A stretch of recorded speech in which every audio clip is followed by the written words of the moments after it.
Golden Black Live, segment 2. Ryan Newbert joins us. Kyle Charters in the middle. I'm Alan Karpick, and you can all read, which we know that. So this, we did debate.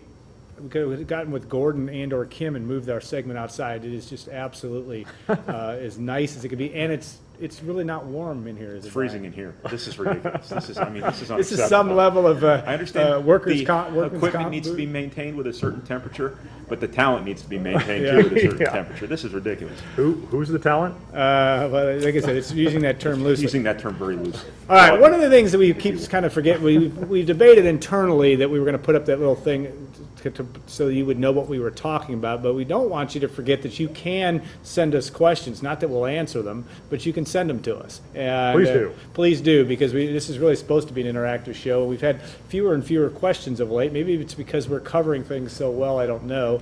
But you are certainly welcome to. Kyle says we're pretty sure that's not it, or is that Brian that said that? Also, we want to thank our sponsors, Hilton Garden Inn. When tomorrow's a big day, stay at HGI tonight. Christy Kuntz at Wabash Landing. State Farm agent Trent Johnson, also his office close to Wabash Landing. TrentIsMyAgent.com. Triple X on the hill, but on the level just up the street from Wabash Landing on State Street Hill, and Basham Reynolds, who's also just up the hill from Wabash Landing. John Basham and his group renting apartments to Purdue students like nobody else on campus at Purdue. All right, we'll start with the subject of the Iowa quarterback, which we kind of hit in the last segment, and both of you. Brian wrote the preview for Golden Black Express, and Kyle's done a radio show. We've talked to a lot of Iowa folks. We think it's going to be C.J. Beathard. Beathard. Yeah, that's the general thought coming out of Iowa City. Jake Rudock their normal starter didn't return to practice until I think Wednesday, and then in which case he was splitting reps in practice. So they seem to think that it's going to be Beathard. I know some people at HawkeyeReport.com, our Rivals.com Iowa affiliate, tweeted this morning that they think it will definitely be Beathard, and that's kind of was the general behind-the-scenes thought earlier in the week too. So I thought it was interesting, Kyle, on Golden Black Radio about the differences between the two. They were talking about Beathard being a guy that just likes to sling it around, might be prone to making mistakes if he was facing a veteran defense that was sneaky, which maybe Purdue's can be. Mark Morehouse, who works with the Cedar Rapids Gazette, we talked to on the radio show. You can listen to that on our site if you want. But he talked about Beathard being a sort of a wild card who'd like to throw it around a little bit in high school and has had to sort of adapt to Kirk Ferentz style of offense, which involves more conservative, run first, play action pass. Now, is he going to be able to do that in a full game? Because, maybe it worked, and I didn't get a chance to watch much of the Pitt game last week, but, maybe that sort of freewheeling style worked a little bit when you needed to last week. Yeah, when you're down in the second half and you got to make things happen. Now, he's inexperienced, and maybe starting from the beginning of the game when they want to be a little bit more conservative, will go against type a little bit. We'll see. But it seems from talking to some people too that they feel pretty good about both those guys. So I'm not sure there's a dramatic drop off in skill set. There is an experience, but maybe not in skill set. And Brian, we've seen Iowa game after Iowa game between Purdue over the years. This is still the same type of team where you have to figure out a way, if you're Purdue, to not beat yourself. Iowa seems to like to play it close to the vest. But one thing that's been interesting is that Iowa has not run the football as well as one would think this year. That was going to be my big hot sports take on Iowa's quarterback situation. I'm not sure it matters. Because the most important thing is Purdue's got to stop the run against Iowa. These sort of matchups have been really, really hard for Purdue in terms of facing an opponent whose identity, whose culture it is, to run the football between the tackles. Purdue has not fared well at the line of scrimmage against those sorts of matchups. I think they've obviously shown a lot of improvement in the last 2 weeks, but I'm not sure they have played an opponent that has really emphasized running the way Iowa's going to try to run the ball. Iowa's not been as productive as they'd like to be in the running game, but I think you throw that out the window for the time being and just see how Purdue holds up against the matchup. Yeah, just averaging 132 yards per game on the ground. They had nearly triple that, I think, against Purdue last year. So did everybody else, though. That's true. That was part of the problem. Now I'm also. scrambling here on my, which I should know this. What is Jason? Is it who was the guy that ran for a bazillion yards? Jordan Canzier. Jordan Canzier came off the bench last year. He's their backup now. Yeah, and he was a backup last year. 165 against Purdue, and he was the number 2 back last year. He's still the number 2 back.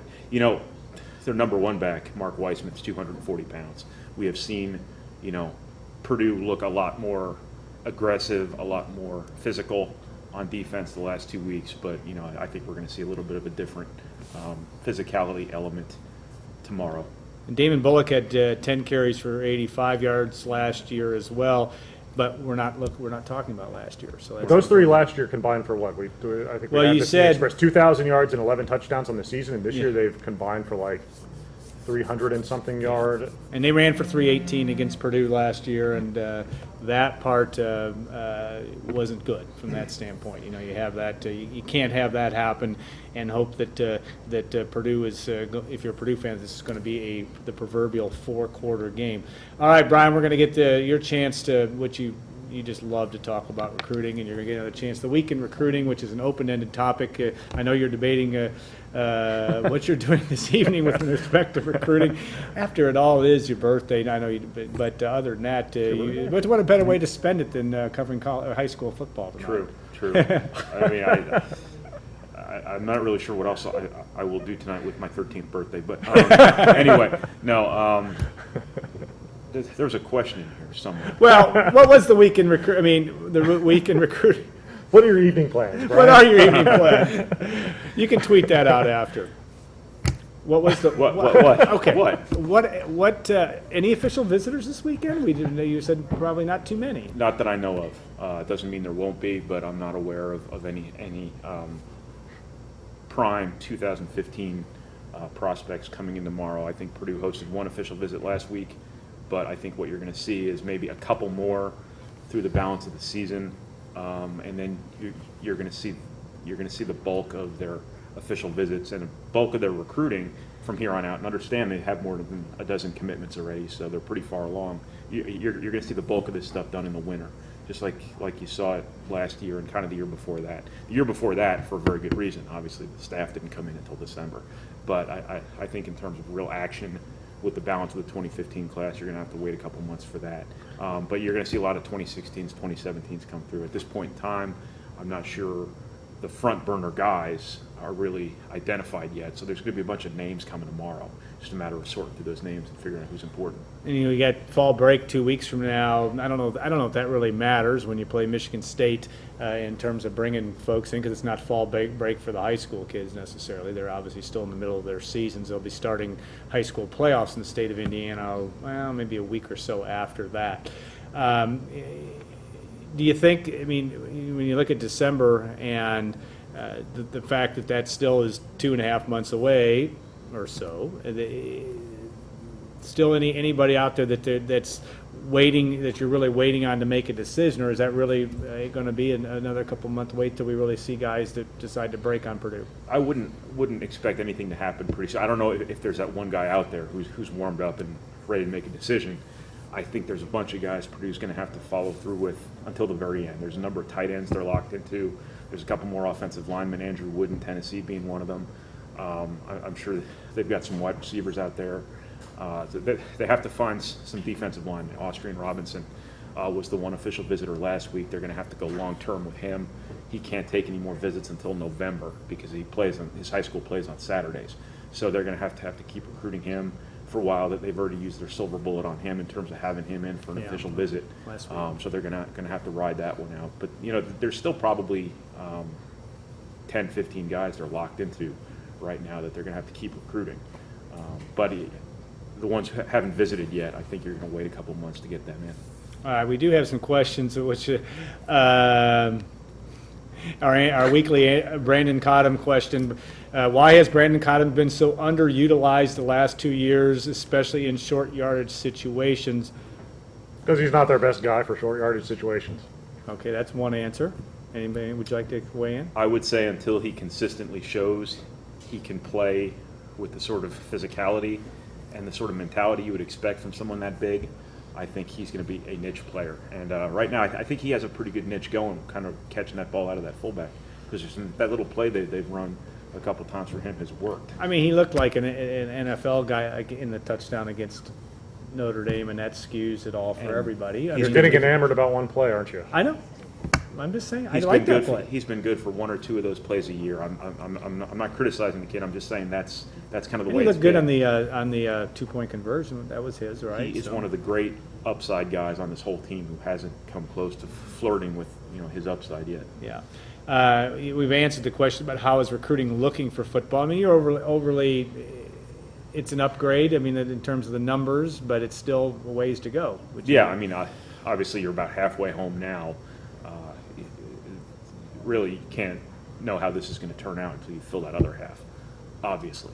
Purdue obviously has a lot more commitments, maybe not a lot more commitments, but they're pretty far ahead of the game in terms of where they've been in past years. I think they even have more commitments than they wanted at this point, or at least they had more commitments than they wanted as of a couple weeks ago.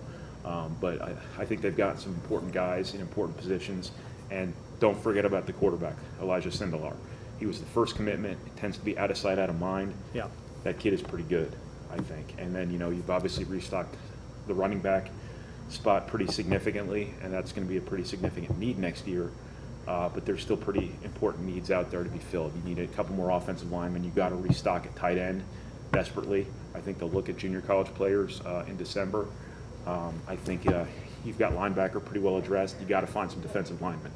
Right now they don't have any defensive linemen, and they certainly need some. Speaking of ahead, I don't remember at this time last year hearing about a whole lot of, well, then would have been 2015s, now the 2016 group being in. Yeah. There's a lot more part of of that next year coming in. Yeah, and that's part of, anytime a new staff comes in, it takes them a little while to get their legs under them, so to speak. Not only as coaches, but in recruiting. I think Purdue's really has its operation now behind the scenes to the point where not only are they caught up, but I think they're pretty far ahead. You see more 2016 kids being reached out to by Purdue, and Purdue, starting some buzz with some high school juniors. You see a lot of them tweeting about Purdue, the early interest they're getting from Purdue. You see a lot of them either visiting or wanting to visit, and I just can't remember a time in years past where Purdue has seemed to have made that early impression with a class that far out. And that doesn't guarantee you're going to get anybody, but what it does is it guarantees that when it comes time to seriously recruit these kids, they're going to be conscious of you, they're going to be aware of your brand, they're going to know what you're all about, and they're going to be interested in coming to campus maybe. So good, that's a good thing for Purdue that they're so far ahead now. And we want to promo next week's show and talk about the fact that we are going to be at Mackey Arena next week. Matt Painter will be making his first appearance on Gold and Black Live. Might be his last. We don't know, but we're excited about that. We'll be live from the court at Mackey Arena, 1 o'clock next week. Matt Painter and I think Raphael Davis will join us as well, and Brian Newbert will get his finest interviewing skills moving forward for that as well. So that should be interesting. One other piece of business. Hammer Down Cancer. I put this up last week. For those of you, the first 5 people that send, we'll even go back the old-fashioned way, send me an email, acarpick@goldandblack.com. That means you have to fire up your computer and send an old email. Ancient way. I would let you tweet at me too, but you can do this. You'll get a free T-shirt. Hammer Down Cancer Week. That is the week of October the 11th. We'll be hearing a lot more about that, talking more about that, heading into the Michigan State week. Which again will be the game 2 weeks from this Saturday. So, guys, we will take a short break. Bring Dr. Marcia Mount Shoop on and bring Stacy Clarity back. And sorry to say goodbye to you guys, but I know that you're heartbroken. I feel okay about it. Okay. Gosh, there's a lot of. I feel like Rodney Dangerfield here. That's okay. All right, we are gonna do that. Take a 2-minute break, and we'll look forward to seeing you in segment 3 on Gold and Black Live.